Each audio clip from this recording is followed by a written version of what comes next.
Welcome to Journaling with Nature, the podcast for those who want to turn curiosity into wonder, a pencil sketch into a rabbit hole of discovery, a moment of stillness into a life full of joy.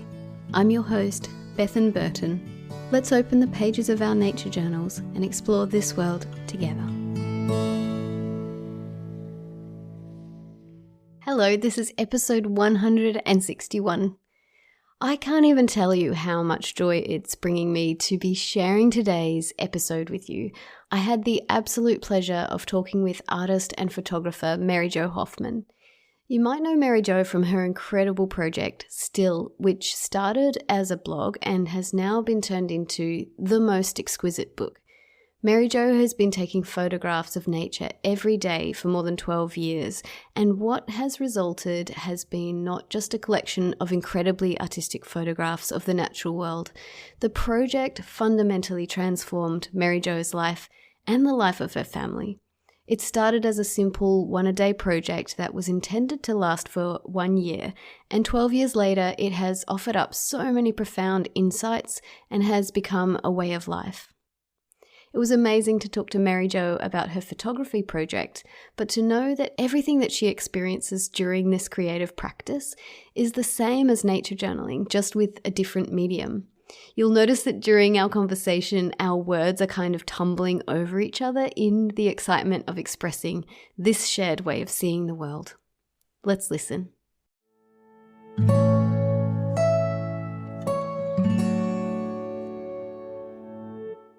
Jo, thank you so much for joining me on the podcast. This is an absolute honor, and I'm very much excited to chat to you today.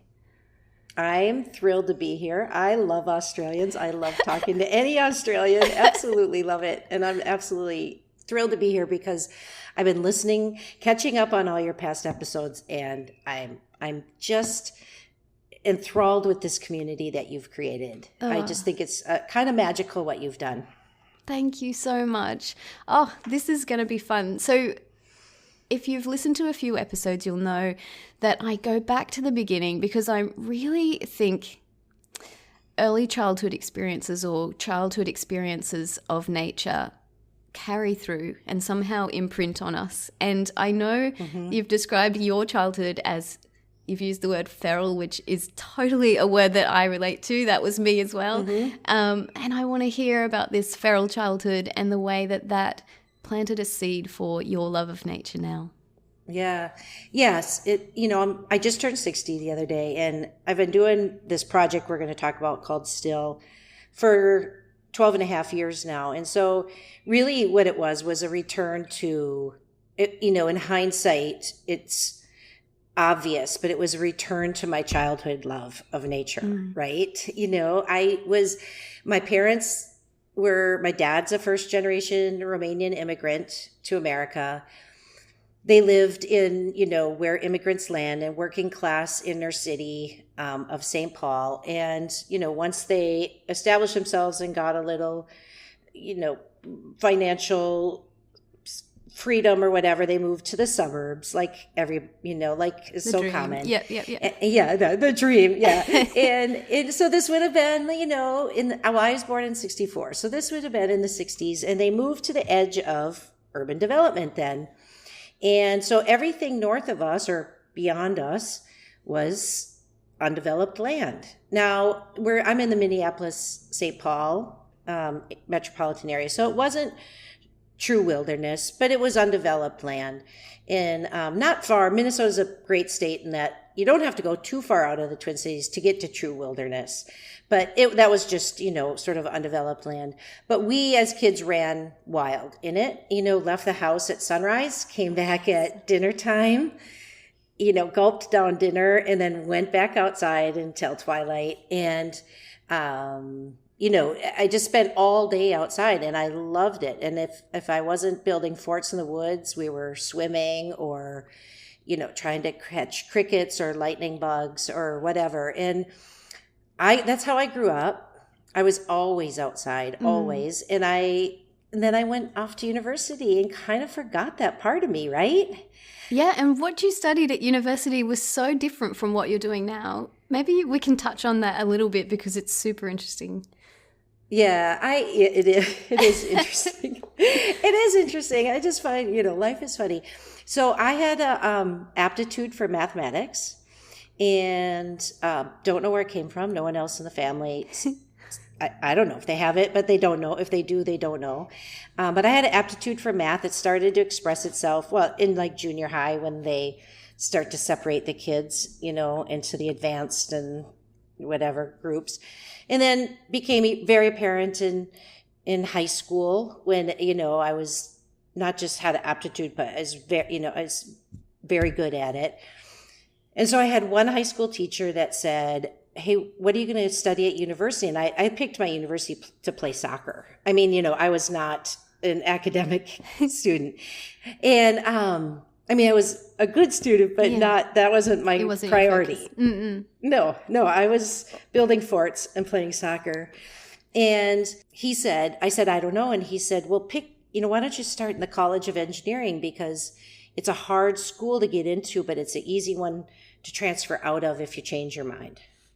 So I didn't even know what that meant. I didn't know if universities had colleges that you applied to separately. I didn't know any of that, but I just took his advice. I applied to the College of Engineering and got accepted, and found that, while I was there, this aptitude I had, it's a weird, spiky aptitude for math, was not just above average, but quite, it was really, I was taking exams and getting, 98, in a lecture of 500 students. You know what I mean? Yeah. And so it came really naturally. It came very naturally, and I can't explain it. I don't know why. It made college somewhat easy in that I was it was like doing puzzles, and so I stuck with it. I took, in my junior year, so this is funny because it's not a calling. I wasn't called to engineering. I just happened to be really good at math, and so much of engineering is built on top of mathematics. And I was just doing the easiest thing. If I'd have picked a major of liberal arts, it would have been hard for me. It would have been very, very hard. And I was just following the path of least resistance. Yeah. And so, and then I did take some time off my junior year to look at pre-med, and I took all the biology classes. And I knew I did love biology from those middle school years.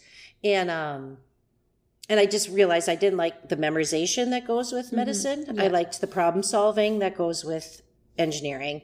So I went back to engineering and graduated. I chose aerospace engineering because it's the most mathematics, no other reason. Because if you think about it, like satellites tumbling through sky is all, it's called orbital dynamics. It's just pure math. It's just pure mathematics. So I chose that, and then I was good enough that I got a full scholarship to Stanford, got a graduate degree in aeronautics and astronautics, and then I practiced that as a research scientist, we call it, research engineer in aerospace for 17 years. And I loved it. Yeah, and I actually loved it. In that same way, you like doing the things you're good at, right? Yeah. Right? Yeah. But it wasn't a calling. And I could see that all of my coworkers, it was a calling for them. So they were in aerospace because they loved flight, or they loved space, or they loved exploration. You know what I mean? They were drawn to it for bigger reasons, and I was drawn to it because it played to my strengths, and I could be good at it. You know what I mean? So it's a little bit different. Anyway, I did that for 17 years.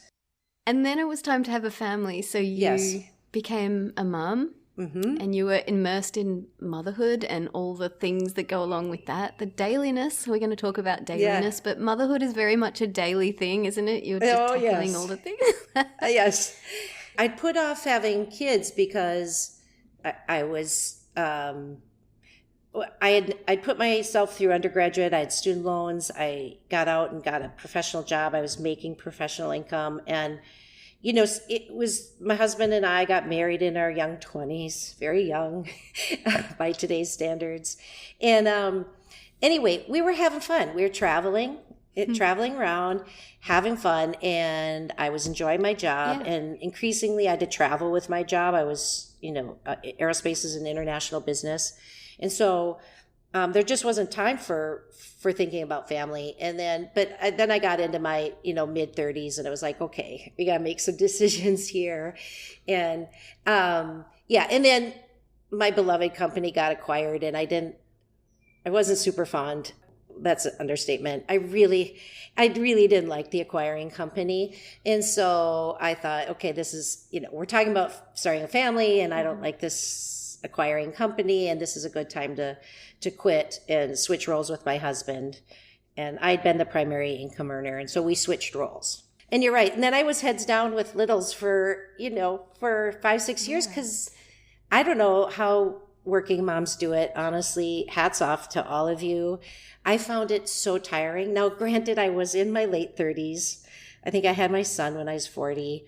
It's tiring. It's just tiring. I can't imagine. So for those 5-6 years, I was just being a mom, and that's all I had the energy for. And then, but when my youngest went to full-time school, after preschool, went to full-time school, then I picked up my head and I said, okay, I want to pick them up from school. I want to be around when they want to talk, but I do have 2-3 hours in the afternoon now that I hadn't had. And what do I want to do with it? And so I started this project called Still. Yes. So this is amazing to me, because it started, you committed to 1 year. Mm-hmm. You are now in your 12th year, I think. Yes. And the amazing thing about this is that you've done it every single day for 12 years. Mm-hmm. Mm-hmm. And firstly, there's so much I want to dive into with you about this, because it matches, it's a different way of expressing, but it matches the nature journaling mindset and mentality just so beautifully. 100%, yep. But I would love for you just even to give the parameters of this initial project as you started it, and then we'll talk about how it expanded. Okay. So Still is, it started as a 1-year challenge, and I came at it. So it's so clear and obvious now that I chose nature as my subject. Mm-hmm. But at the time I chose it, I was more focused on, I wanted a creative challenge. And I wasn't thinking of that I wanted to return to the nature of my childhood. I was thinking, I want a creative project. I also do visual journaling, and I do collage. And so I was seeing these 1-a-day project communities online. They looked like they were having fun, and they did. And they were, honestly, everybody was so supportive, and it was community. And I thought, well, what can I do? What kind of 1-a-day project can I set up and then participate in this online community, creative community? And I considered a bunch of stuff, including a collage a day, a pattern a day, a sketch a day, all the things. Yeah. And I settled on, because I'd gotten a camera as a college graduation gift. And so I'd been an amateur photographer for 15 years. And so I had a camera, and I lived, by now I have, little kids. And we're a nature family, and we live in the woods on a lake, and we're surrounded by nature. And when we have free time, we go for hikes, it was all the things. And the beach rocks on the windowsill, that's my house. You know what I mean? And so I looked around at, I looked at myself, looked at my home, what kind of project would make sense. And what made sense is, for a 1-a-day project would be found nature, once a day, photographed, not sketched or painted, but photographed, and then shared on a blog. So that's what I decided. But the details of it was, it had to be found nature near me in my immediate environment. And it was every day, and I'd photograph it using only natural light with no man-made objects. So I wasn't going to use vases props. Or wire, no props. Because quite simply, I was too cheap to become a prop house. I didn't want to become a prop house. I didn't want to start buying vintage vases. And so that was the parameters. And then I photographed it on a bright white background. And the other thing, and all these parameters, I think you chose to fit in with family life, motherhood, little snippets of time that mums have available between dropping off and picking kids up. And so that was important as well, hey? Yeah, it was. And I had the self-awareness to know that if I was going to do it for an entire year, like it had to be portable, right? Because we took long weekends and we'd go up north. We have Lake Superior here in Minnesota. And so people go to the North Shore and, so it had to be portable. I knew I'd been a hobby photographer long enough to know that I don't like equipment. Like that does not interest me, even though I'm an engineer, but I'm not into lighting. I'm not into tech. I don't want to upgrade my camera. You know what I mean? I don't want to do none of that interests me. And so I kept it really, really simple, and I knew it had to be portable.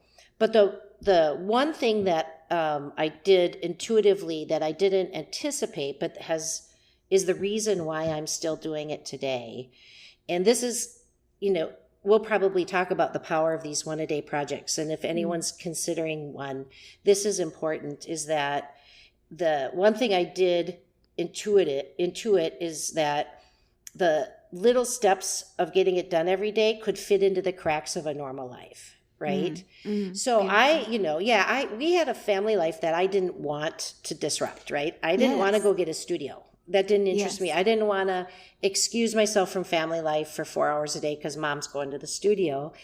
I wanted the same routine we've always had, but I also wanted this creative challenge for myself as well. And so the project, so what the project is, I walk the dog, I find some nature, I pick it up, I bring it home, I photograph it on the kitchen floor. And then at some point in the day, I edit it. And at some point in the day, I post it to the blog for the next day. And so each of those steps, I call it chunkability. They're chunkable. The project is chunkable. Each of those steps can be done in minutes, and I mean, I can't tell you the number of subjects I found standing at parent pickup. You know what I mean? Yes. Yeah. I mean, So, they didn't require me to stop everything and I have to go find it. Mom has to go do her project. No, they just fit seamlessly into an already full life. And that's why 12 years later, I'm still doing it. Yeah. Yeah. The thing that delights me about this story is that you take the dog for a walk, you're a nature family anyway, you bring something back, you're photographing on the kitchen floor, and it becomes a family project. And the whole family starts gathering things for you to photograph. So the whole family are thinking about this and you're checking in with them. What do you think of this versus this? And I'd love to hear about the family sort of embracing this project along with you. Yeah. That's another reason why I'm, 12 years later, still doing it. And I mean, I've been doing this 12 and a half years. And so my youngest now is 20. So when he started, he was 8? 8 years old. So he's just a little kid. He's in 3rd grade. He looks like Christopher Robin. You know what I mean? And now he's a 6'3" man. And, it's crazy. So 12 years in the life of children is a long time, but yeah. So, but the thing is, it very quickly, and again, you can call it intuitive wisdom. I think it's dumb luck, but the project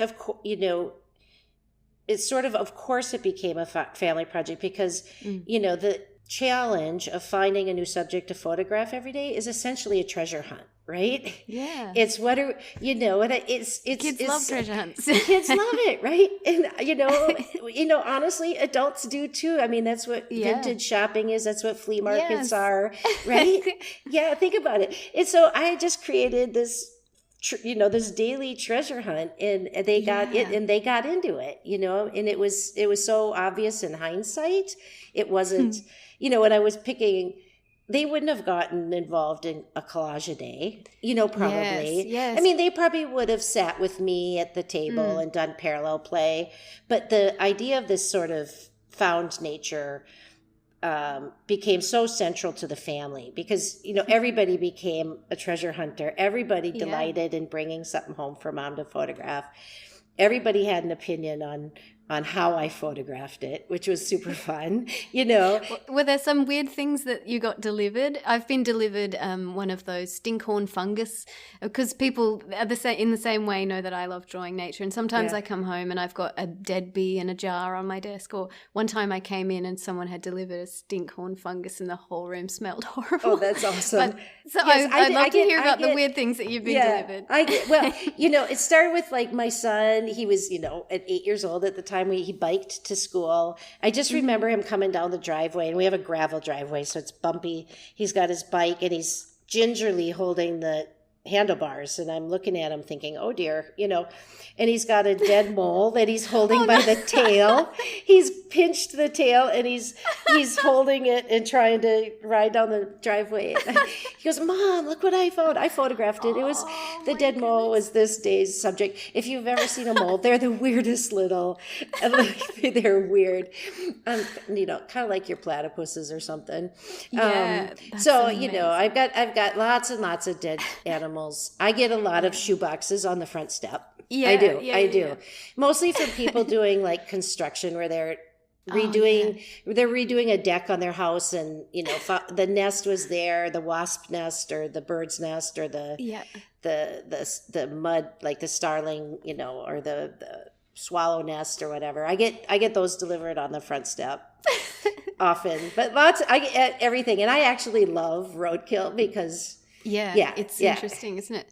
Yeah. I had a friend at university who did a cycling tour around Australia for 1 year, and she said the main thing she found that she would come across was roadkill, and she just got really involved in bones and cadavers and the whole thing.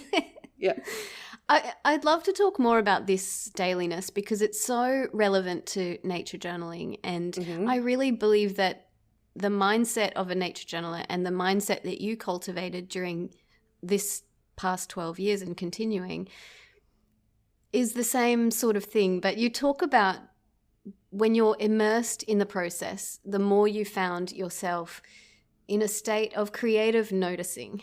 And this state of noticing, I really think, is something that grows with time. The more you practice it, the more it's almost like your awareness is different. And I'd love to hear you speak about that, cultivating this creative noticing. Yeah. Honestly, you've tapped right into the heart of the project, which is impressive because I give a lot of workshops and people want to know like how I do my photography, you know, like how I do my editing or what camera do I use and what settings or they want to know like composition, you know, like elements of composition, like how, like, you know, whatever. They want to know those things that are technique, and you went right to the heart of it. And I haven't actually said this to my classes yet, but I'm thinking you're missing the point. The point is in the noticing. Yeah. You know what I mean? And it's a way of life. It's a way of life. And it's a way of being. It is absolutely a way of being. And so for me, I've been doing it 12 and a half years, and the project just, it started so simple to be like creative calisthenics. You know what I mean? Like I was just doing morning stretching. I was just going to do a little something creative every day to keep me limber for when I, you know, the kids are up and out of the house and I finally have real time, right? That was the idea. But the project became so much more than that. And it continues to. I'm 12 and a half years in. I don't intend to stop. But it was the insights and then the just the profound, like this, the profound insights just opened and opened and opened and opened with each new year. And so at first it was like, this idea of dailiness and how powerful it is and how quickly, if you do a little something every day, how quickly it adds up to something fairly large.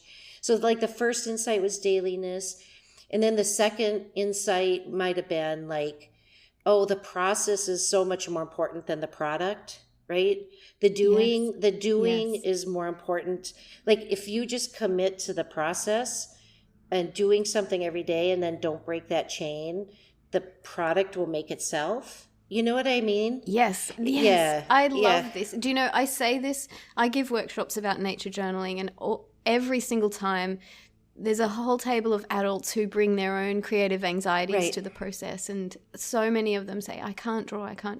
And what I say to them is exactly what you just said.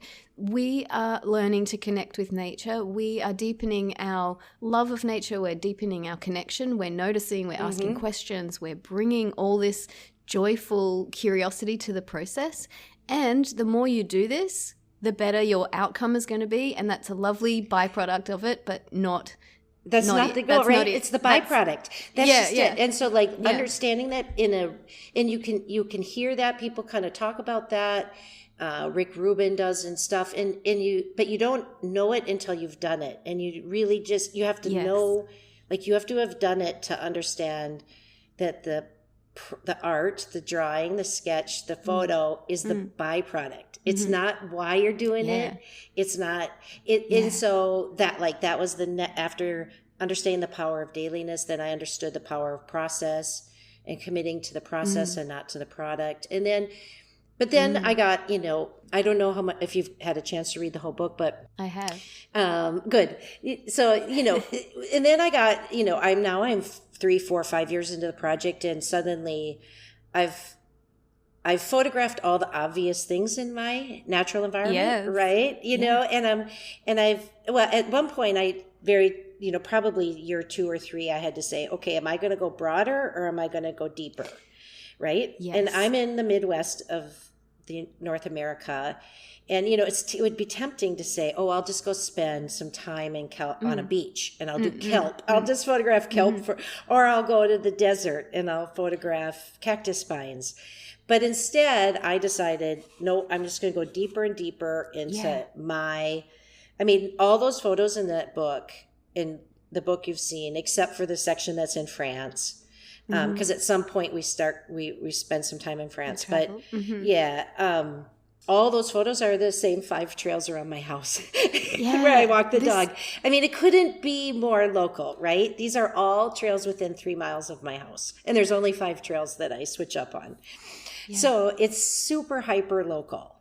And that was a choice at some point that I'd go local. But in doing so, I started to get a really nuanced understanding of my natural world, right?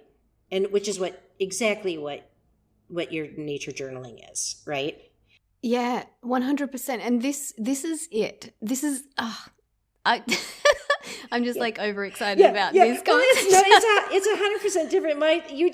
You capture it with a sketch and I capture it with a photo. Otherwise, it's exactly the same. Yeah, absolutely. So I always talk about nature journaling in the backyard. I'm lucky to have a big backyard. Some people have a small backyard. Some people have no backyard. But what I advocate for is doing this process and practice as close to home as you have green space. So if you have a backyard, if you've got a veranda with a few pot plants on it, if you've got a local park, that's where to do it. It's not going to Yosemite. It's not going to, the Daintree rainforest. It's doing it here. And I love this idea of not going further afield, of going down rather than across. Yeah. And that deepening, it is about, and you've said this before, and I say it about my garden, it's a conversation. It's a conversation with nature. And this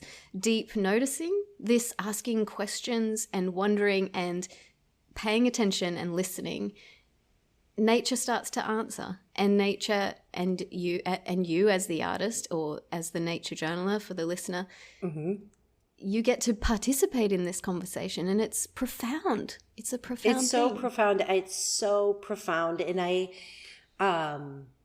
don't know how to, I mean, you share it with your enthusiasm, you share it with your artwork, right? But like to sit on the deck in the evening and to say, we have mosquitoes here in the Midwest, they're terrible. And to, swat your arm with the first mosquito and say, oh, the mosquitoes are here. And then to say, the swallow, the bird, the flycatchers will be here in 2 days. They're going to arrive. They always arrive within 2 days of the of the bug hatch. They follow the bug hatch up from the Gulf of Mexico, and to know exactly when each species is going to arrive and to know why they're arriving on those days. It's just it's so, I don't know. It's just so life affirming. It's such a beautiful way to live. On the other hand, we sit here with all our enthusiasm, you and I, and it's the way the native peoples lived all their lives. Yes. All we're doing is rediscovering what they always already knew and lived by and had internalized. So in some ways I feel kind of ridiculous because I'm so enthusiastic about it. And yet it's such old wisdom. You know what I mean? Yes. And so anyway. I'm really glad you brought that up because it brings us to this other really important part of your beautiful project, which is seasonality. And we have this understanding of the seasons. We have a structure which is 4 seasons. And in Australia, the colonizing people brought this idea of the 4 seasons, which doesn't make any sense here in Australia because we experience, it's such a big country so that what happens in the north is completely different from what happens in the south or the east or the west. 4 seasons don't apply here necessarily. And Indigenous Australians have always had ways of classifying and understanding the seasons that relate to their region, of course, but also like what's blooming and what's fruitful and all those things. And so it's amazing to touch on your book, and we'll go into it more deeply. But I, over the last few years, have really been thinking about seasonality and what that means for my region, my place, and how I can, over a lifetime, and this is what's beautiful about your book, because your project is a lifetime's project, and you kind of commit yourself, and I've said this on the podcast before, I'm committing myself to understanding the seasons of my place and how I understand that to be. And bit by bit, as I pay attention to nature over the years, I'm starting to know, it's the same for me. Like I know you said the bugs and then the birds come. Here I notice at first the figs. We have a fig tree out the front. Figs are here. Oh, here come the Australasian fig birds. Yeah. And it's this rhythm that you can notice. But in your book, you have this amazing thing that you have I'm just opening this book is like a treasure, honestly, Mary Jo. It's like this beautiful treasure. You talk about the 72 micro-seasons that you have picked out. I would love for you to first explain the idea, where you picked up the idea of the 72 micro-seasons, and then just this way of laying out your landscape in this tiny detail. Yeah. So the book is 280 photos of, it's really kind of a commemoration of this project, but there's 6 personal essays and the photos that kind of illustrate the essays, but the one I'm most proud of is the one you're keying in on, of course, because you're so intuitive. And it's called 72 Microseasons. And it's actually, I had been approached to do a book, and I had said no for 2 years because I kept saying, I don't have a good idea of how I would structure a book.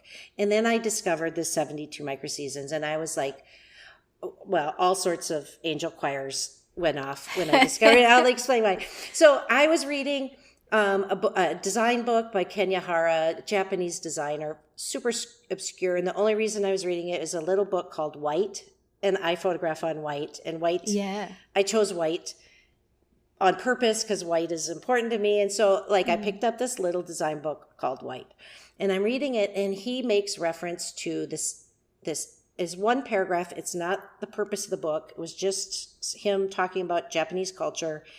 And he referenced the 72 microseason calendar of the ancient Japanese Heian period. So this is I think it's 1200s.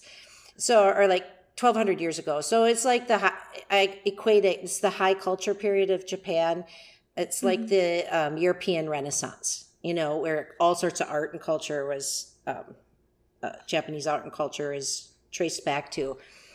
And the reason that this comment that was just buried in a paragraph caught my attention is that it was because he said, the 72 microseasons, they're they're seasons of 5-day increments, the seasonal unfolding in 5-day increments. And that's what made me stop in my tracks, because as a treasure hunter, looking for things to photograph every day, I had over years, right? 3, 4, 5, I'm now probably about 6 years into the project. I'm starting to put together in my head, and I don't know it, obviously a seasonal calendar, but I'm starting to think, I'm getting knowledgeable enough about my bioregion that I know that if I see the pussy willow burst in March, then in about 5 days, then the maple blossoms will bloom. And then in about 5 days, the willow will bloom. And then in about 5 days. So I had started, and this was just me being like super practical. Like, what am I going to photograph this week? Right. And so anticipating, and here's the thing, everybody always asks, do you work ahead? I do not. I tried to at the beginning, and it's easier to just do a little bit every day than to stop and start, stop, gather a start. Yeah. The stopping and starting is more disruptive than just doing a little bit every day. Yeah. And so, but I carry the things in my head, so I'm thinking, I'm going to need 7 subjects this week. What are they going to be? And so I'm always carrying about 2 or 3 ideas in my head. But I started to realize, okay, this week in my neighborhood, the bee balm is everywhere. It's overflowing. And, but I know you have to, 5-7 days, and then it will be really unattractive bee balm. You know what I mean? It will be weather beaten bee balm. So, I started putting this map together, and then I see this reference to the Japanese calendar. And then if you Google the Japanese 72 microseasons, so they lived by this calendar for about 500 years.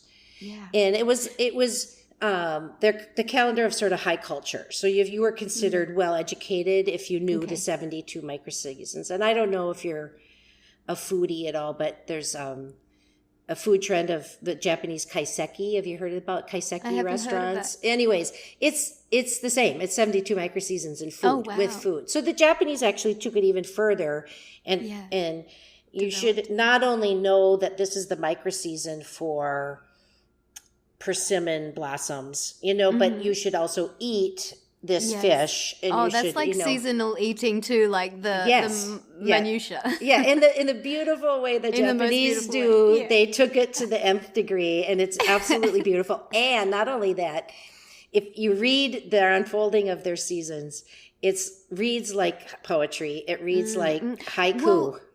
Well, oh my goodness, we're so connected. Okay, I was reading, you've got this fold-out piece in the middle of your book, and it describes the seasons. And as I was reading this, I was like, hang on a minute, these are little haikus. So you've done the same thing. I don't know if that was tried. I did try. Yeah. And I tried, and I didn't get there. So they had 500 years to perfect it. I really did try to make it poetic. I didn't, with the publishing and contract deadlines, book contracts, I didn't have enough time to get it to where I really felt it was like true poetry. It was like a first stake. Like, this is my first stake in the ground about what the 72 microseasons. So I saw the Japanese. I thought, well, I can do that for my bioregion.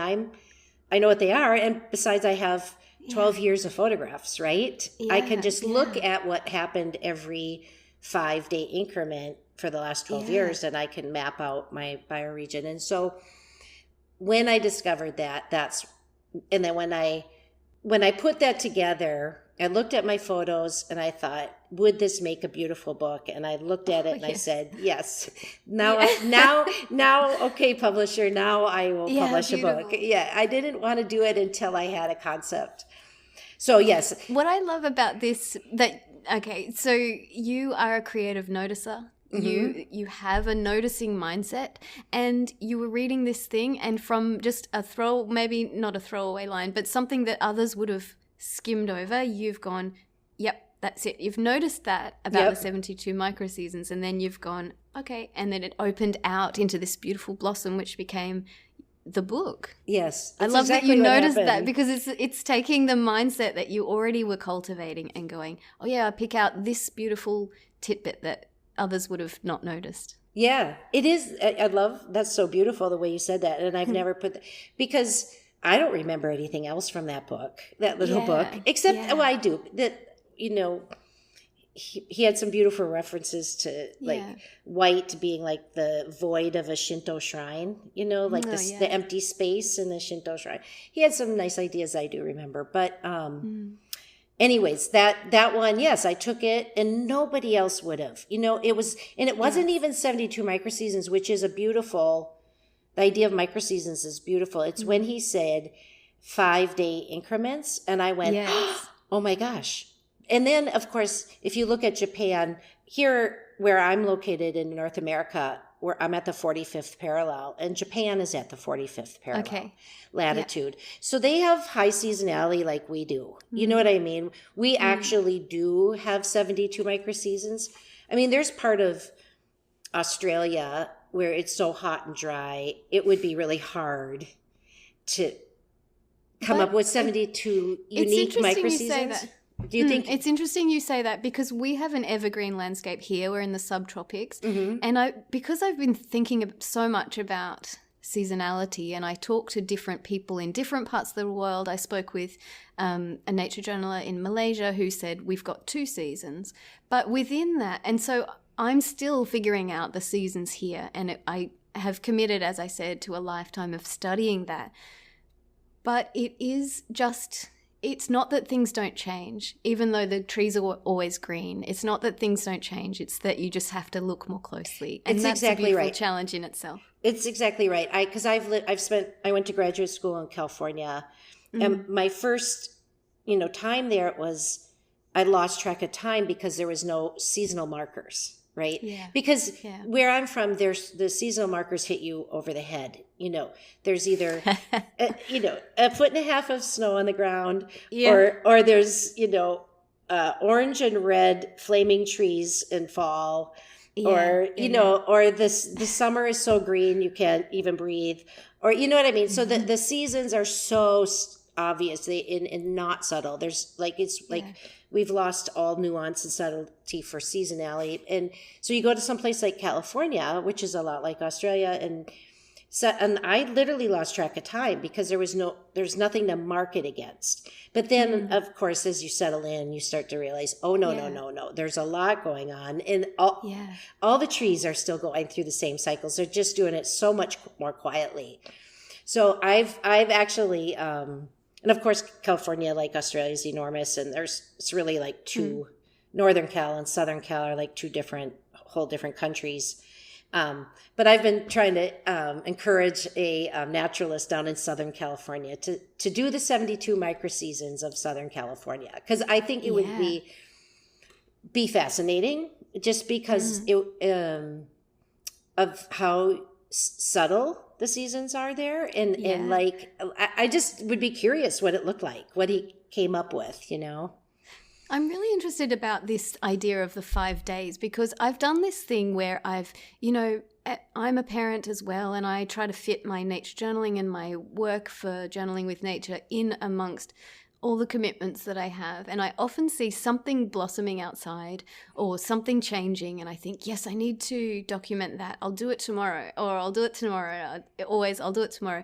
And then in a very short space of time, that window is closed, and it's changing now, and the blossoms are dying. Yeah, I'll be, now that you're curious, you'll start noticing. I'll be super curious. I don't know. I don't know. What time frame is that? Yeah. Right. Is it the same for you? Because like I said, Japan and us are at the 45th parallel, and so our seasonal unfolding was surprisingly similar, with me landlocked. The difference is the big difference was that their spring starts sooner because they have maritime.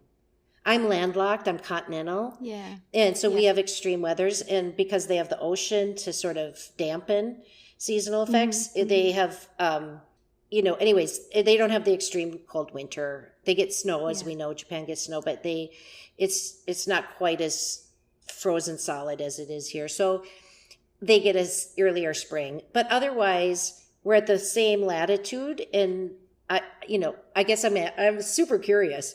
Like, would Yeah. 5 days make sense Yeah. in where you are? You know what I mean? I don't even know. I don't know the answer. I feel like you and I are going to be in touch again. So let's see how it unfolds. But I want to go back to something that's part of dailiness, but is super important for me and I talk about all the time, and that is play, the idea of play. And you have mentioned that arranging is play. So let's talk about your project. You kind of think about it in 5 steps: gathering, arranging, photographing, editing, and sharing. These are the different steps. And within those, I'm guessing, is a very different feeling for each one of them. But completely different. You've talked gathering, and I imagine gathering and arranging are the playful periods. I'd love to hear you talk about play. So gathering is, foraging. It's out walking the dog and being in that heightened state of noticing. So gathering is really, I use the word gathering, but it really is about seeing. It's about noticing, right? And so, but I don't have to put myself, but I'm at my best. I notice the most when when I can get myself in that. I call it a mindfulness practice, but it's that hyper present here and now, right? You've used also the word reverence. Sorry to interrupt you, but I feel like maybe reverence is, you've said reverence before, and I think that might be the stage for the reverence. Right. In that state of reverence, awe. I mean, we can't use the word awesome in our house because my husband's a writer, and he says unless it inspires awe, don't use awesome. And so, because in his world, it's a lazy word. Okay. So, but he says if it inspires, that is irrelevant. Right. I'm using the world. I'm using awe. Yeah. So, like in that state of awe, that childlike wonder, really honestly. So yes, it's childlike wonder is the gathering state, and then I come home and I arrange step 2, and that's when. And the arrangements, quite frankly, are the best when I sit on the kitchen floor and just play, right? I will usually snap a portrait of my subject just to have it in case my playing doesn't create anything more. In case the dog runs past her. Yeah, it doesn't create anything more interesting than the portrait. Sure. But then, I start, twisting, turning, pulling apart, crushing. I do a lot of things where I'm I like to because I don't use anything man-made. So, I'll fold, I'll crush, I'll dissect, I'll tear apart. So that's just play. And it's all, for me, again, it started as wanting to do these, to learn composition, it started from the creative and, can I do something creative with this ordinary subject? But then it became this way for me to get into flow, right? Where I could kind of lose myself and lose my sense of time. And so it started simply as how creative can I be with this subject? And I ended up enjoying it because it opened this door where I could be in that creative flow state where you've lost sense of time. You know what I mean? So absolutely know what you mean. Yeah. Yeah. Well, I know because it's exactly the same with the journaling. It's the same. Yeah. So yes, I consider it play. I know the whole project has gotten a lot of press. The book has done incredibly. It's sold out in the United States. Oh, wow. It's gone into we're waiting for second printing to arrive. Fantastic. And, but when I start, it's like, I just like a little kid back in the woods, you know what I mean? Picking up nature and bringing it home and putting it on the kitchen floor. You know what I mean? Like it's such a return to this childlike wonder and the child, in the play and, So I'm surprised when the book is done so well. I feel like it's this thing outside of me Like it's me. I wrote the book, and nobody else could. Because if you look at it, you can see the aerospace engineer in the photos, right? You can see it. You can see the engineer. Like it's total expression of who I am. And yet it feels also at the same time, like, where did it come from? Like it's outside me. I don't know. Anyways, that's so funny. Yeah. This is interesting. So as part of the podcast, I have a listenership that supports the podcast on Patreon. And part of that Patreon experience is that I put up my upcoming guests, and my listeners have the chance to ask questions. So I've got a bunch of questions from one particular listener who is a dear friend of mine. And in fact, you have had some interactions with her on Instagram. Her name is Suzanne Swing Thompson, and she's also a photographer. Absolutely. Yeah. Absolutely. Yes. Suzanne loves your work, and she asked a question which relates to that. And she asks whether, as an aerospace engineer, do you think about the specific mathematical structure of the things that you find and photograph?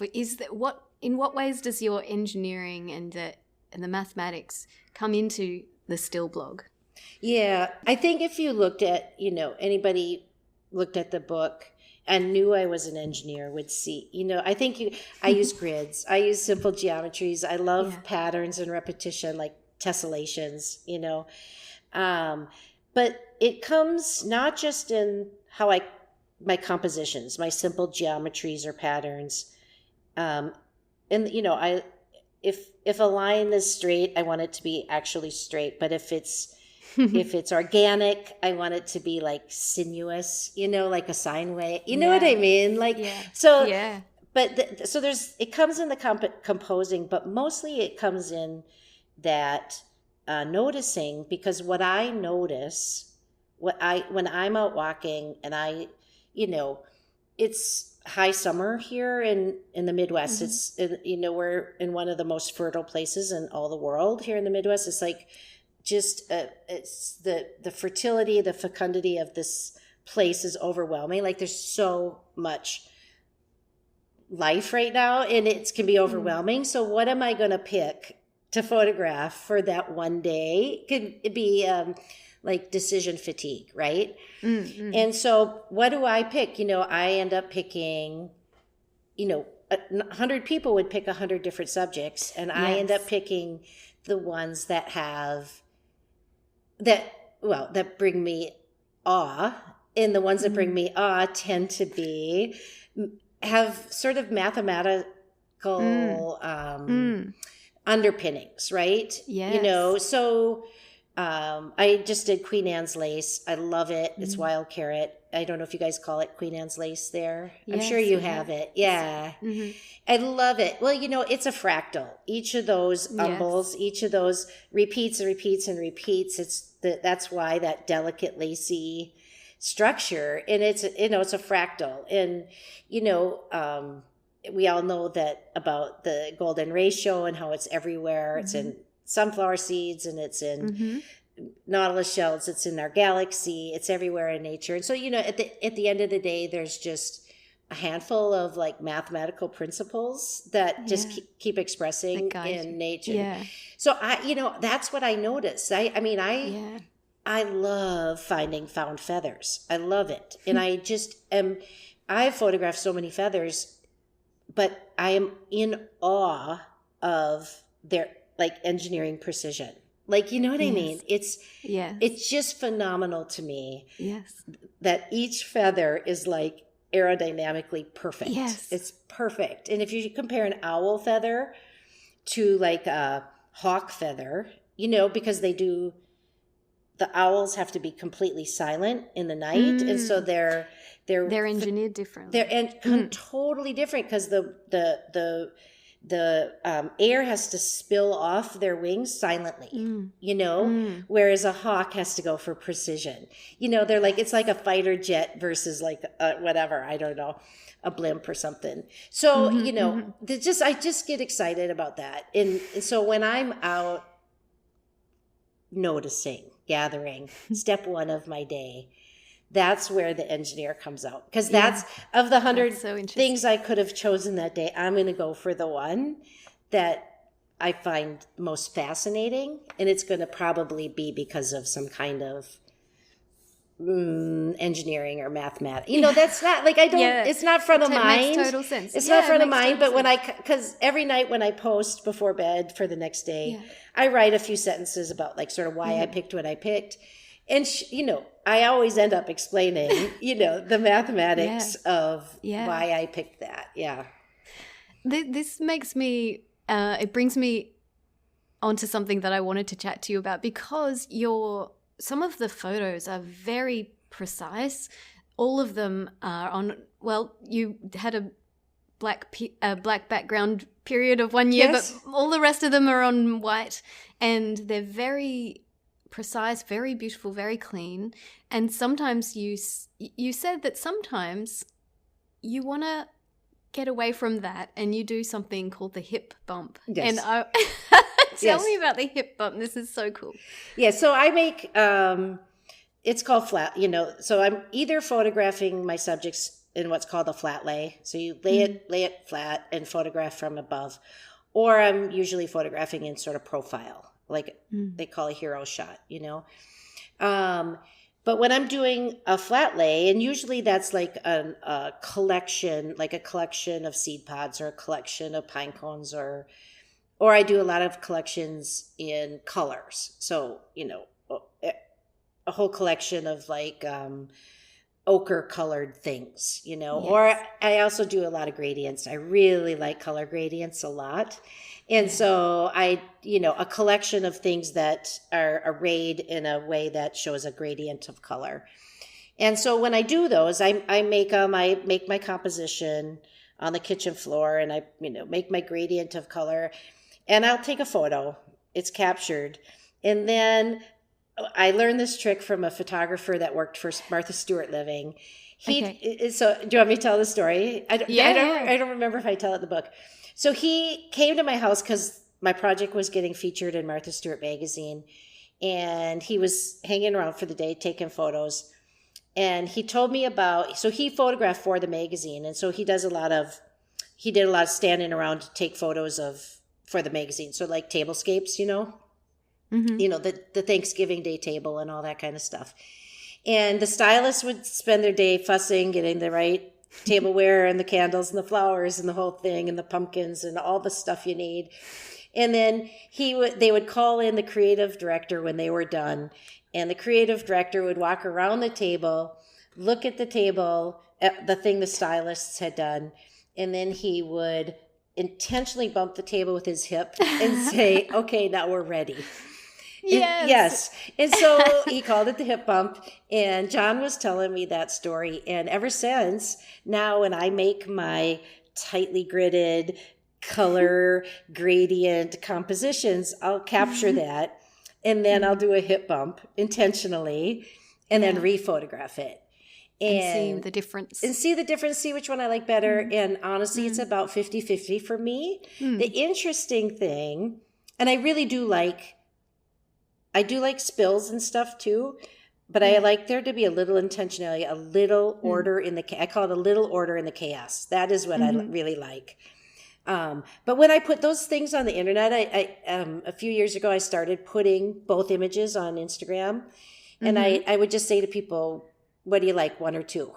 And I would never say what I preferred. I just say, "Tell me what you like, one or two." And every time I do it, I get about 300 comments, and the split is so interesting to me because those that like order, like myself, I have to say, really like order, and those who don't like order find order really unnerving. You know what I mean? If you're a person who doesn't like it, it's like walking into a house that's really, really clean. Some people would love it, and some people would find it really uncomfortable. Yeah. And that's how it is with the art. Like if I have a really gridded composition, and then I hip bump it and it goes all kittywampus, all askew, and it will be 50-50, but the 50-50, like those, they're not, it's, what surprised me is how strongly the two camps. Yeah, there's no middle ground. It's just like this or this. No. I would never I would never put that in my house. That makes me uncomfortable. You know what I mean? Yeah. This reminds me of my own experience because, as a mother who's working, my house is quite chaotic, and at the moment we have Lego everywhere. We used to have the Lego that would go out onto the floor and then go back into its box at the end of the day. Now it doesn't go back in its box. And if I tidy the house, my son gets really quite stressed and he says, I can't, it's not right. And he gets really strung out about it.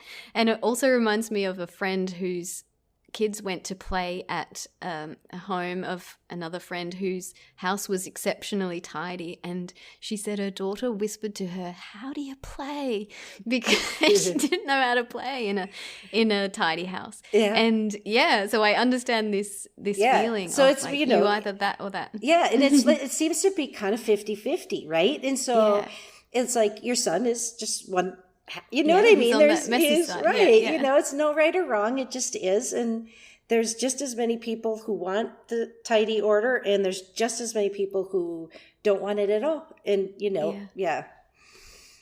So anyway. So I really want to touch on your travels in France. I have my own passionate love of France. My partner is French, and we've spent some time there, and I would love to explore. Actually, last night downloaded the audio version of your husband's book, which is about your travels in France, and I just was lying in bed listening to it with a huge grin on my face.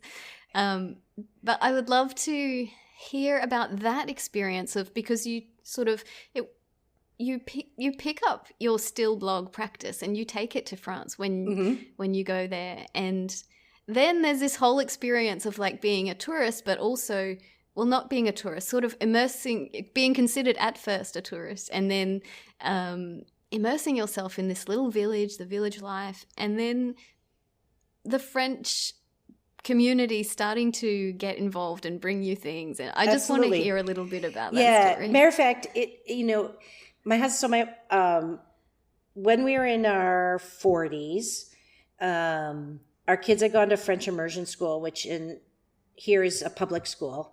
But it's only through elementary. And so they came out kind of understanding it when they heard it, being able to read it, but they weren't really speaking it unless, unless. It's the next big step, isn't it? There's anxiety attached to that. Yes. Yeah. And so because I had driven across town for all those years, I wanted them to speak it too. So we did a sabbatical and put the kids in this, went to southern France, and we just picked southern France because we're from the north and it's cold and we just wanted to go as far south as we could. It was that simple. It was no other thought than that. And we ended up in this tiny, tiny southern French village of 800 people. We knew nothing about it. We couldn't even find anything back then. And this is pre-Airbnb, pre-VRBO, So we put the kids in school, and I am doing Still Blog. I had started Still Blog that year, and now it's August of that year. And so I'm doing Still Blog every day. And my husband starts writing. He had always wanted to be a writer, had tried it as a young man, put it aside, kids, marriage, all that. 20 years later, he starts writing again, which is now this book, right? That you're audio listening to. And so is about that experience. And I have to say, Still Blog, we got very, very deep into this little 800 person village. And I would say Still Blog was like a quarter of the reason, because I had been doing it. I'd started it January 1st, 2012, and I'd been doing it here, and my mom, my friends, they're like, oh, they didn't get it at all. You know what I mean? Yeah. Not very curious, kind of didn't get it, like, and then we go to France, and we go to this, it's an agricultural community, and these are people who have lived their entire life in a tiny region in nature. Not even in nature, but by nature, right? Their only crop is growing grapes. It's the only thing that grows there. It's the only economy. So their entire well-being, their entire livelihood is dependent on nature. And so I show up and I start asking, what's the name of this? What's the name of that? And, every time we go for a walk with the kids at the end of the evening after school and to walk the dog, the dog was there, by the way, but he didn't make it in the book. Just because he came with you. He did. But the dog, but which is why I started still is to walk the dog. But my husband's word count was way too high, and the one way to get it down was to take all the scenes with the dog out. So anyway, so we'd walk the dog and come home with, my flora and fauna to photograph for still. And of course, didn't know the name of any of it. I mean, you're going to laugh because you just talk about figs and fig birds, which I didn't know there was a thing as a fig bird. We're from the north. The first time we saw a fig, I didn't know what it was, a fig tree. Like I didn't recognize it. Wow. Like I had no idea. Yeah. We had no reference. Like, what is this tree with these crazy leaves? You know what I mean? Like, and it was too soon for the fruit. And that might have tipped us off. But like, we were so naive. We didn't know what a fig was. I didn't know what fennel was. We're from the north, it's like Sweden. You can imagine, it's the same flora and fauna as Sweden, really. And so anyways, we started from zero, knowing nothing about Mediterranean flora and fauna, but I'm doing this daily blog that needs to be fed, right?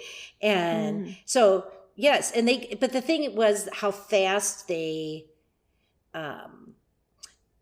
weren't like, it wasn't like my mom and my friends going, oh, that's interesting.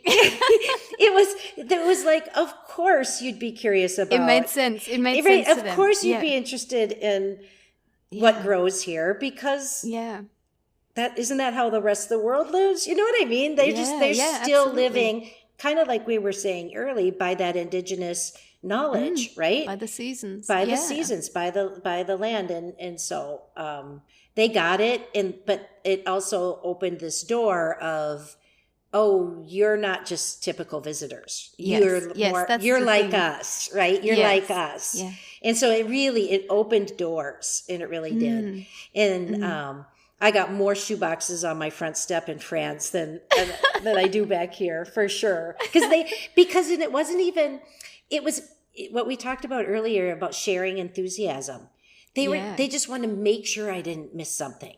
Because they're so proud of where they come from, right? Yes. And there's just like, we just want to make sure you saw this. You know what I mean? Yes. It was just like that same childlike enthusiasm, And sharing because French culture is very, there's a pride in the food and in nature and the landscape and the regions, because France is divided up into different regions that have their own identity. And so I'm sure it's very much like this here, like wanting you as an outsider to deeply understand the region. Yeah. And that's a way of doing it. Yeah. And when you look at the book, I don't know if you noticed how, so many of the nature photos I did in France were the food we ate. It wasn't because I wasn't going out into the countryside every day. It was because their food is still so close to nature. Yes. Whereas in America, I don't know about in Brisbane, but in America, our grocery store offerings are so far removed from nature. Yes. And so, but yet if you're in France and, there's really, well, especially in a village like this where it's an agricultural region, there is no steps between you and the food, But if you... And there might be... Yeah, sorry, go on. Well, I just think it's funny because I didn't realize that until after I put the book together, because it's this is the fish we had for dinner. These are the clams that made... tomatoes, This is the spaghetti and clams. This is the persimmons. We ate it all. Yeah. All of the nature I captured in France ended up being a meal, which is... I just find really funny, because if you look at the whole rest of the book, I didn't eat any of that. You know what I mean? That is so interesting, and that it's so much part of the landscape and the culture. And if you go to a market in France, you can get 10 different varieties of tomato, whereas if you go to a market here, you get one or maybe two. And that's and and we were there in autumn, and the mushrooms there still have the dirt on them. You know what I mean? They're not, they haven't been spray washed and put in cellophane. In a you truck know what I mean? and in a factory. And They still look like, they still look like nature, they still look like, so anyways, that's a subtle difference. I was wondering if, since your French connection with your husband, it's like all the photos were edible. I love this.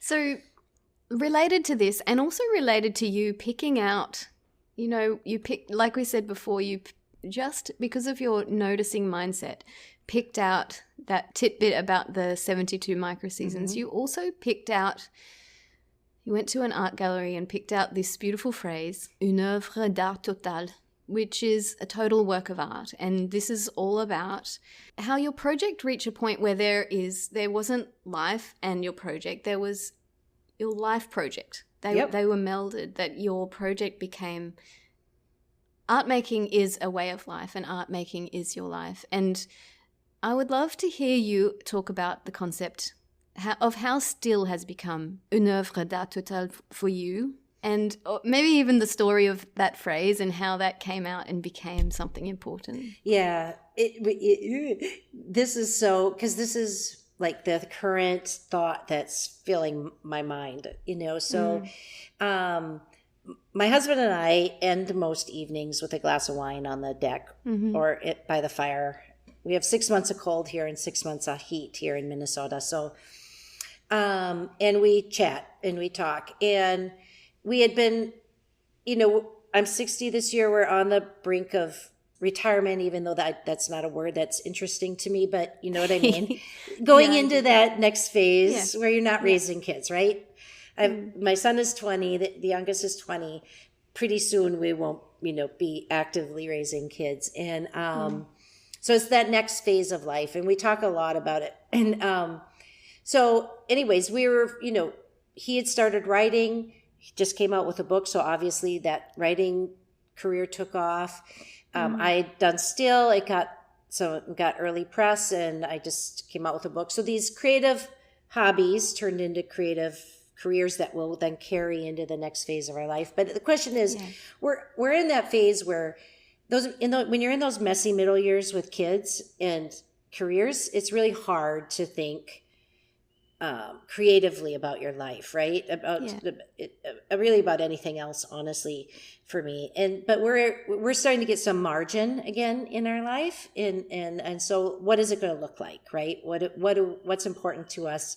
What do we value? How do we want to structure it? So we talk about this all the time, and we talked about, I think it's in the book, this U-shaped house where we'd have the hearth in the middle, and then one wing would be a studio for me, and one wing would be a writing studio or writing library for him.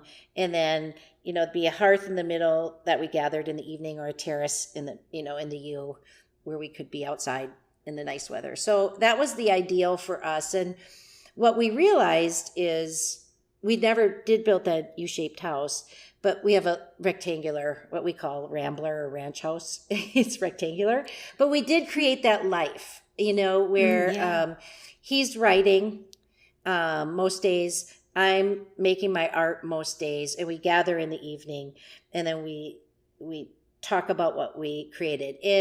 But the oeuvre, these are the kind of things we talk about.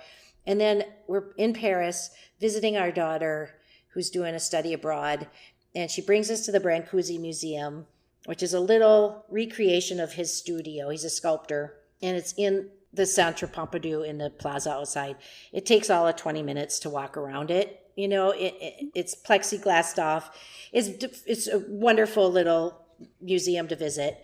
And you can see his studio. And as you get to the end of the little 20-minute walk around, there's a plaque, and it said that Brancusi had bequeathed his studio to the state of France, the Republic of France, with the stipulation that it be kept whole, because he had spent the last years of his life not making new art, but simply rearranging the art within his studio so that they talked to each other the way he envisioned them.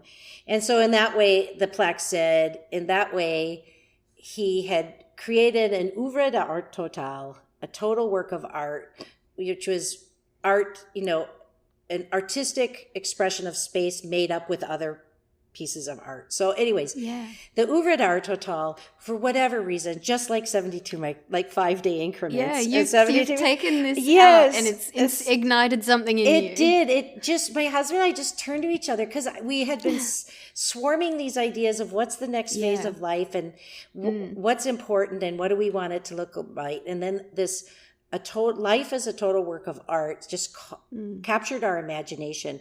It turns out it goes back to like pre-Bauhaus, but the Bauhaus picked up on it quite a bit. And it has a kind of a different expression or meaning than we thought, which is an artwork made up of other artworks, sort of like opera, how there's music and costume and on that. And that's not what we were inspired by. But we've taken that expression because we liked it so much and we're giving it our own definition. Yeah. And I've actually, it's very hard because it's these swirling ideas, but I have given one lecture on this idea and it was very, very well received. But it's when the life and the creativity, the art, aren't separate, right? You don't, but they fold in on each other so that the garden becomes the exercise, right? The walks become the source for the art, but then the art, you know what I mean? It's like so everything becomes integrated and feeds in on each other instead of like, oh, I've got to go to the gym for 30 minutes. Or, you know what I mean? It's like everything's all integrated. The life feeds the art, but then the art feeds the life. It's hard to explain, but it's a very French thing as well, I think, because this idea that I don't know all about it, but I've heard that there's a lot of, especially if you live in a big city, there's a lot of walking and you don't necessarily go to the gym. You just go for a big long walk to get to your work or whatever it is. That this is life and exercise and activity and everything. And, you might socialize by going to the market or whatever the thing is. These things are melded in a different way. Yeah, exactly. Yeah. So instead of, I don't know how or why we got, especially here in America, I think you guys are similar, where you 8 hours a day work and then you're an hour in the gym and then maybe 2 hours with friends and it's all compartmentalized. Yes. And this is more bringing it all back together so that one thing feeds another. And the easiest example people can understand, I think, is gardening, where the gardening provides feeds the table, but it also provides the exercise, but it provides the connection to nature. You know what I mean? So through gardening is a perfect example of that kind of lifestyle that we're talking about, but it's gardening with art included. Yes. You know what I mean? Mary Jo, since I was a teenager, I've had this idea that art can be it's similar to this, but I feel like, and you mentioned something similar in the book, like the way you brush your hair or the way you prepare something, those movements or the way that we because everything that we do in life is like unfolding and we get to make the decisions. Do I go this way? Do I go that way? Do I stroke my hair down that way? Or do I braid it? Whatever, every moment is a creative choice. And since I've been thinking about this since I was a teenager, that sometimes I feel like art is just flowing out, even in just everyday movements, even in just opening the door. And I have pondered about this, about like, I feel like art is flowing out of us.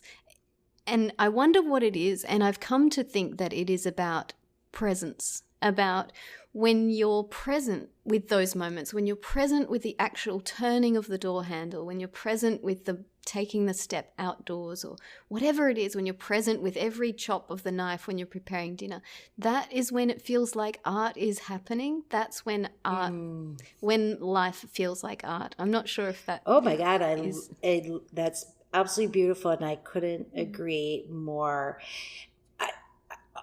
that you said it so beautifully. I don't even want to say anything and like cloud that beautiful thought. All I will say is like I've similarly with the unfoldings of this project, I have come to believe everyone is creative. It is our birthright. We're all creative. 100%. And that just by making a life, you're expressing creativity, right? Like you're talking about. You're making decisions all day long. Like, how do I comb my hair? And so if you're alive and you're living, you're creative. You're making creative choices all day long. Now, so what you're saying takes it even further, which is, when does that creativity start to become expressed through and become what we might call art? And I like this idea of it's in those moments when we're most present. And I just think that's beautiful. And it comes agree back 100%. to this whole thing. Yes.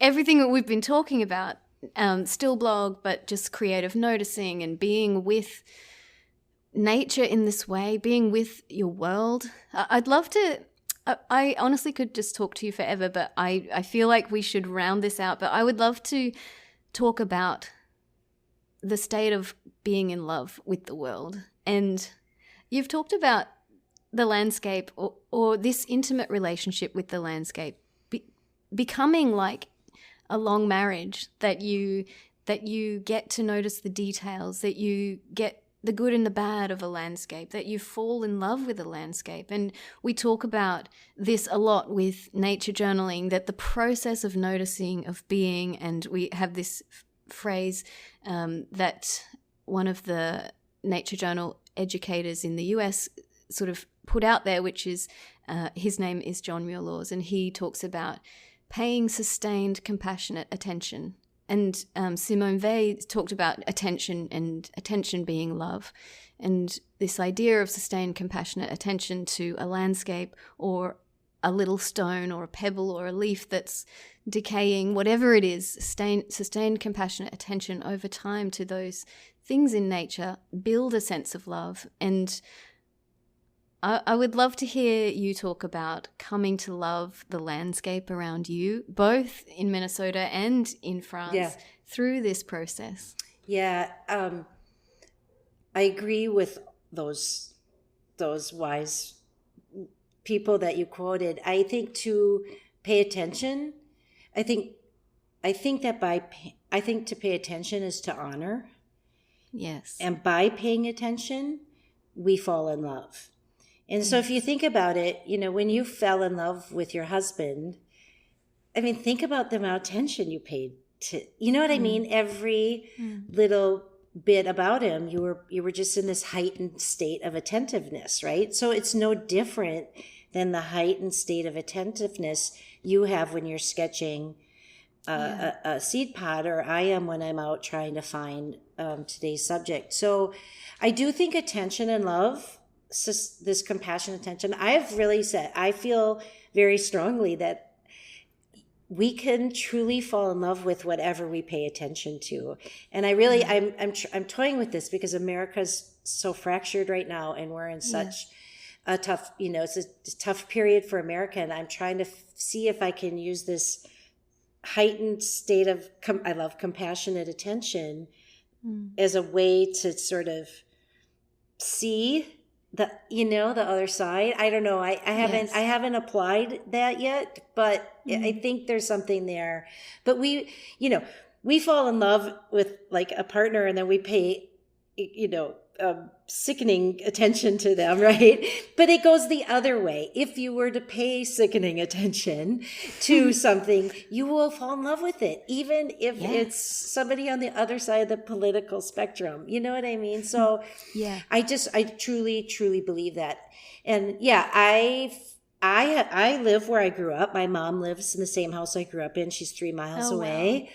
Wow. And, but it wasn't until I did this project that required such close paying attention that I truly fell in love with this place. This just happened to be the place where I was born. You know what I mean? And sure, I had some nostalgia for afternoons on the lake and the smell of pine needles or something.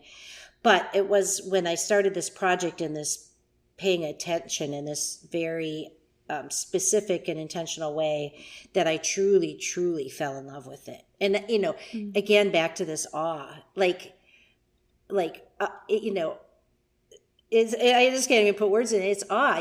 We live in the part of the Midwest where the glaciers during the Ice Age deposited 35 meters of rich, loamy, nutritious soil. Like, it's the most fertile place in the world, one of the 3 most fertile places in the world. And the amount of teeming life that's here brings awe to my, all the time. So, but I didn't, it just happened to have been the place that I was born until then. Yeah. But you say in the book as well, like, you could actually be dropped anywhere in the world and do this practice of daily paying close attention to what's around you, and it would have been the same feeling. Yeah, well, I proved it when we went to France, right? Yeah. And we were in an unromantic part of France, and it is, I say Mediterranean France, and you have visions of, seaside towns. No, we were 50 minutes from the coast, and it was like really hot, really dry, really, really arid. This is the only crop that grows there is grapevines. And, so this was not an obvious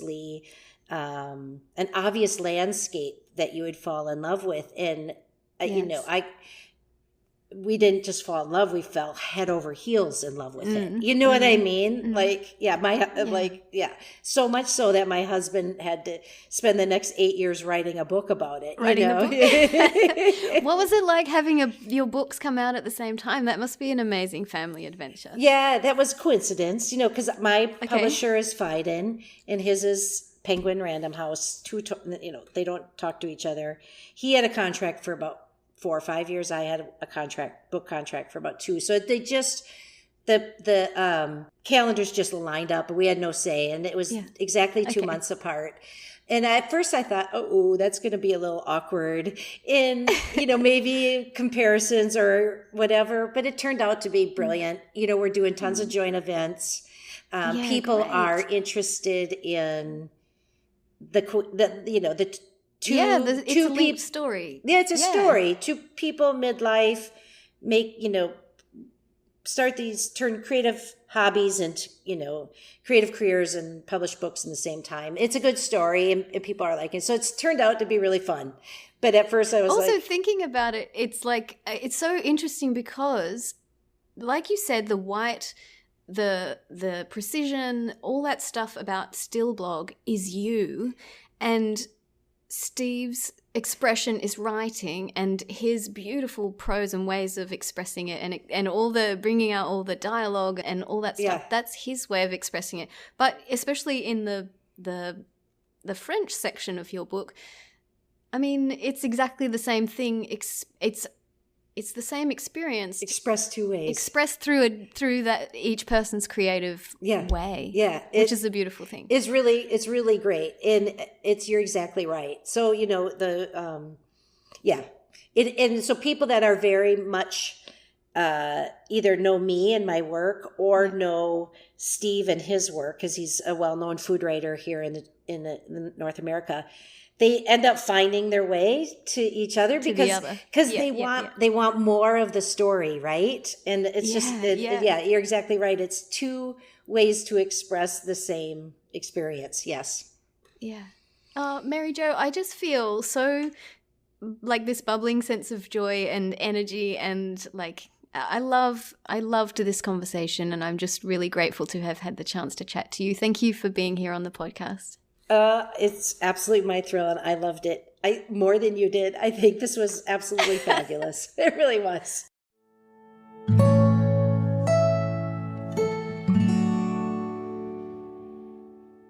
I hope you enjoyed this conversation with Mary Jo.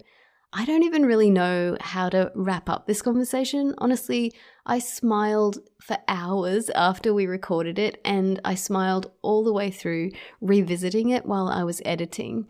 You can connect with Mary Jo on Instagram, and I'll leave the links in the show notes.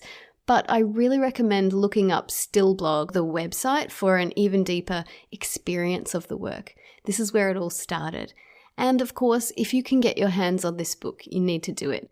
I actually laughed to myself because I had the book with me in my shoulder bag when I was going to my son's school, and it's so big and heavy that it was straining the straps of my bag. It is an absolute masterpiece. It is one of those books that you will just pore over with your mouth open because of the beauty and the wonder, and also the essays which explain the backstory for each of the sections. I can't recommend it enough. And if you love food and wine and France, or if you just want to hear this gorgeous tale of family and landscape and connection told through the expression of a second creative, you need to get your hands also on Steve Hoffman's book, which is called A Season for That, Lost and Found in the Other Southern France. I listened to the audio version of this book and I felt like I came to know Mary Jo and the Still Project even deeper, but it's also just a really open and vulnerable expression of what it is to be a parent, to try and find yourself, to come to terms with our humanness, to find what's important in life, to make deep connections with other people and with the landscape. Both of these books are utterly captivating and you won't regret chasing them up. Thank you so much for listening. See you next week.